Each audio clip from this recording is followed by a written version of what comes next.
Hello everyone, stock మార్కెట్లో మీరు కొత్తగా ట్రేడింగ్ అనేది స్టార్ట్ చేద్దాం అనుకుంటున్నారా? అయితే మీరు కొన్ని పాయింట్స్ని ఎలిజిబుల్ అనేది అవ్వాలి అండి. అంటే అవి మీ దగ్గర ఉంటేనే మీరు ట్రేడ్ అనేది స్టార్ట్ చేయాలి.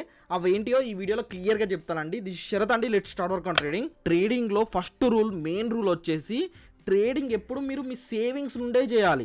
సపోజ్ మీరు జాబ్ చేస్తున్నారు, కొంత అమౌంట్ అనేది సేవ్ చేసుకొని పెట్టుకుంటారు కదా, అందులో కూడా ఒక రూల్ అనేది ఫాలో అవ్వాలండి. 100 మైనస్ మీ ఏజ్ అనమాట. మీరు జాబ్ చేస్తున్నారు, కొంత అమౌంట్ అనేది సేవ్ చేసుకున్నారు అనుకోండి, ఫుల్ అమౌంట్తో ట్రేడ్ చేయకూడదు. 100 మైనస్ మీ ఏజ్ చేసుకొని ఎంతైతే మిగులుతుందో ఆ అమౌంట్తో మాత్రమే ట్రేడ్ అనేది చేయాలి. లేదు, మీరు మంచి వెల్ సెటిల్డ్ ఫ్యామిలీ అనుకోండి, మీ ఎబో మిడిల్ క్లాస్ ఫ్యామిలీ అనుకోండి, మీ ఫాదర్ దగ్గర కొంచెం అమౌంట్ ఉంది, తీసుకున్నారు, ఆ అమౌంట్తోనే ట్రేడ్ చేయండి. ఎందుకంటే మీరు కొంతమంది ఏం చేస్తారు, లోన్స్ డెప్స్ తెచ్చుకొని ట్రేడ్స్ అనేది చేస్తారు. అట్లా చేయడం వల్ల మెయిన్ డిసడ్వాంటేజ్ ఏంటంటే, సపోజ్ మీరు లోన్ తెచ్చుకున్నారు అనుకోండి, మీరు దాన్ని మళ్ళీ రీపేమెంట్ చేయాలన్నా ఆ ప్రెజర్ అనేది, ఆ బర్డెన్ అనేది మీ మీద ఉంటుంది. దానివల్ల మీరు కరెక్ట్ ట్రేడ్స్ యొక్క డెసిషన్స్ అనేవి కరెక్ట్గా తీసుకోలేరండి. కాబట్టి లోన్స్ డెప్స్ పెట్టుకొని ట్రేడ్స్ అనేవి చేయకండి.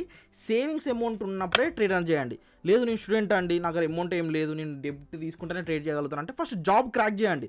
జాబ్ చేసుకున్న తర్వాత ఆ అమౌంట్ అనేది ఏం చేసుకుంటారు కదా, అప్పుడే ట్రేడ్ అనేది చేయండి. మీరు ఫస్టే ట్రేడింగ్లోకి వచ్చారనుకోండి, అనవసరంగా మీకు మనీకున్న వాల్యూ అనేది కూడా తెలియదు. మీరు జాబ్ చేయడం వల్ల ఒక మంత్కి ఎంత ఎర్న్ చేస్తున్నాం, మనం మంత్ మొత్తం కష్టపడితే ఎంత అమౌంట్ వస్తుందన్న నాలెడ్జ్ అనేది మీకు రావడం వల్ల ట్రేడింగ్లో అంత తొందర రావాల్సిన అవసరం లేదు. కొంచెం కష్టపడదామన్నా సైకాలజీ అనేది డెవలప్ అనేది అవుతుంది.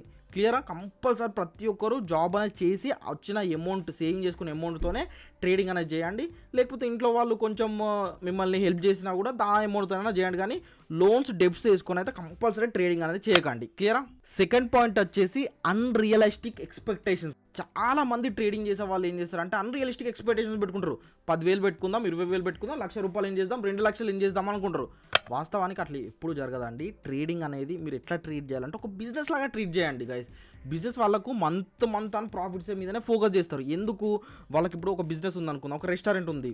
ఆ రెస్టారెంట్ వాళ్ళకి ఏంటిది, మంత్కి శాలరీస్, ఎంప్లాయీస్కి శాలరీస్ పే చేయాలి, మంత్కి రూమ్ రెంట్ అనేది పే చేయాలి. ఇట్లా వీళ్ళకు మంత్లీ ఖర్చులు ఉంటాయి. కాబట్టి వీళ్ళకి మంత్ మొత్తం ప్రాఫిట్ వచ్చింది అనుకోండి, వీటికి కట్టుకున్న తర్వాత మిగిలిన అమౌంట్ వీళ్ళు ప్రాఫిట్ లెక్క అనుకుంటారు. సేమ్ యాజ్ మీరు కూడా అట్లనే థాట్ అనేది పెట్టుకోండి. నేను 10,000 పెట్టుకుంటా, నాకు 20,000 అట్లా కాకుండా ట్రేడింగ్లో ఒకటి, నాకు ఇంత ప్రాఫిట్ రావాలి, ఇంత అమౌంట్ రావాలని తీసేసి నాకు ఇంత రిటర్న్ ఆఫ్ ఇన్వెస్ట్మెంట్ ROI మీద ఫోకస్ చేయండి. నేను ఇంత క్యాపిటల్ డిప్లాయ్ చేస్తున్నాను, ఈ క్యాపిటల్ మీద నాకు ఇంత రిటర్న్ ఆఫ్ ఇన్వెస్ట్మెంట్ వస్తే సరిపోద్ది అని అనుకోండి. నేను చెప్పేది ఏంటంటే అండి, maximum 5 to 10% every month ROI generate అనేది చేశారనుకోండి, అది గుడ్ అమౌంట్ అండి. 5% మీరు ఎవ్రీ మంత్ ROI కన్సిస్టెంట్గా జనరేట్ చేసినా కూడా పర్ ఇయర్ ఎంత అవుతుంది మీరే క్యాలిక్యులేట్ చేయండి. దాదాపు 12 మంత్స్ అంటే ఎంత అవుతుంది, మీరు 12 మంత్స్కి ఎంత జనరేట్ చేస్తారో 60% ROI తీస్తారండి. ఎవ్రీ మంత్ 5% ROI కన్సిస్టెన్సీగా తీస్తే అది మంచి అమౌంటే అండి. ఎందుకంటే మీరు బ్యాంక్లో ఫిక్స్డ్ డిపాజిట్ చేశారనుకోండి, ఎవ్రీ ఇయర్ 6% ఇస్తారు. అదే మీరు ట్రేడింగ్ చేసి అనలైజ్ చేసి ఎవ్రీ మంత్ 5% తీసినా కూడా ఇయర్కి 60% వస్తుంది, సరిపోద్ది. అదే మీరు కాంపౌండింగ్ వేలో జనరేట్ చేస్తూ ఉన్నారనుకోండి, మీరు ఎక్స్పెక్ట్ చేయని రిటర్న్స్ కూడా ఈ వేలో వస్తాయి. ఎట్లా ఎవ్రీ మంత్ 5% కన్సిస్టెంట్గా ఎర్న్ చేస్తూ మీరు మన క్యాపిటల్ పొజిషన్ సైజ్ని ఎట్లా ఇంక్రీజ్ చేయాలన్న డౌట్ మీకుంటే ఒకసారి కామెంట్ సెక్షన్లో కామెంట్ చేయండి. నేను ఒకసారి consistency every month 5% profit earn చేస్తుంటే పొజిషన్ సైజ్ ఎట్లా ఇంక్రీజ్ చేయాలి, ఎట్లా మీకు కాంపౌండింగ్ వేలో మంచి ప్రాఫిట్ వస్తుంది ఒక ఫుల్ వీడియో అనేది ప్రొవైడ్ చేస్తాను. థర్డ్ పాయింట్ అండి, మెయిన్గా నేను బిలీవ్ చేసేది స్టడీ మోర్ ట్రేడ్ లెస్ అండి. కంపల్సరీ ఫోకస్ చేయండి. బిగినర్స్ మీరు ఎంత వీలైతే అంత వరకు మార్కెట్ క్లోజ్లో ఉన్నప్పుడు స్టడీ ఎంత ఎక్కువ వీలైతే అంత ఎక్కువ స్టడీ చేయడానికి ట్రై చేయండి. స్టడీ చేసినప్పుడు ఏమైందంటే మీరు లైవ్లో ట్రేడ్ తీసుకున్నప్పుడు చాలా ఈజీ అని అనిపిస్తుంది గైస్. ఎగ్జాంపుల్కి suppose A person B person అనుకుందాం. ఏ పర్సన్ ఏం చేశాడో ఎగ్జామ్స్కి ముందు మంచిగా క్లియర్గా చదువుకున్నాడు, ప్రతి ఒక్కటి నేర్చుకున్నాడు, ఎగ్జామ్ హాల్కి పోయాడు అనుకోండి, పేపర్ చూసిన వెంటనే క్వశ్చన్స్ అన్ని తెలిసినా ఉంటాయి కాబట్టి ఈజీగా రాసేస్తాడు. అదే B పర్సన్ ఏం చదువుకోలేదు, ఎగ్జామ్కి వెళ్ళాడు అనుకోండి, పేపర్ చూస్తే భయం స్టార్ట్ అవుతుంది, ఏం రాయాలి ఏం చేయాలని అర్థం కాదు. కాబట్టి ఇది కూడా సేమ్, ట్రేడింగ్ కూడా అంతే అండి. మార్కెట్ అనేది క్లోజ్లో ఉన్నప్పుడు మీరు ఎంత ప్రాక్టీస్ చేస్తారో లైవ్ మార్కెట్లో మీకు అంత ఈజీ అనేది అయిపోతుంది.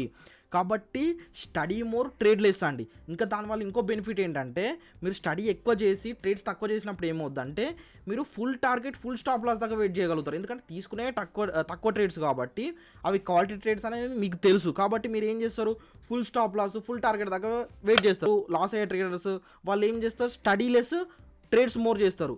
స్టడీ ఏమో తక్కువ చేస్తారు, ట్రేడ్లు ఏమో ఎక్కువ తీసుకుంటారు. దానివల్ల ఏమవుతుంది, ఎక్కువ ట్రేడ్లు. ఇప్పుడు సపోజ్ ఈ రోజు మీరు ఒక 4 ట్రేడ్ తీసుకున్నారు, 5th ట్రేడ్ మంచి ట్రేడ్ కావచ్చు, చెప్పలేము కదా, అనలైజ్ చేస్తారు. 5th ట్రేడ్ టార్గెట్ ట్రేడ్ కావచ్చు.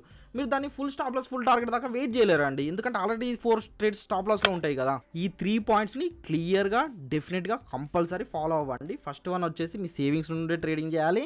సెకండ్ వన్ వచ్చేసి అన్రియలిస్టిక్ ఎక్స్పెక్టేషన్ అనేది తీసేసేయండి. థర్డ్ వన్ వచ్చేసి స్టడీ మోర్ ట్రేడ్ లెస్ అండి. ట్రేడింగ్కి సంబంధించి మీకు ఏమైనా డౌట్ ఉందనుకోండి, ట్రేడింగ్ నేర్చుకుందాం అనుకున్నాం అనుకోండి, స్క్రీన్ మీద వాట్సాప్ నెంబర్ ఉంది, ఒకసారి టెక్స్ట్ చేయండి. మా టీం వాళ్ళు మీకు కాల్ చేసి క్లాసెస్లో ఏమేమి నేర్పిస్తారో క్లియర్గా చెప్తారండి. అప్పుడు ఇంట్రెస్ట్ ఉంటే as soon as possible join అయిపోండి. ఓకేనా, థ్యాంక్ యూ సో మచ్ అండి.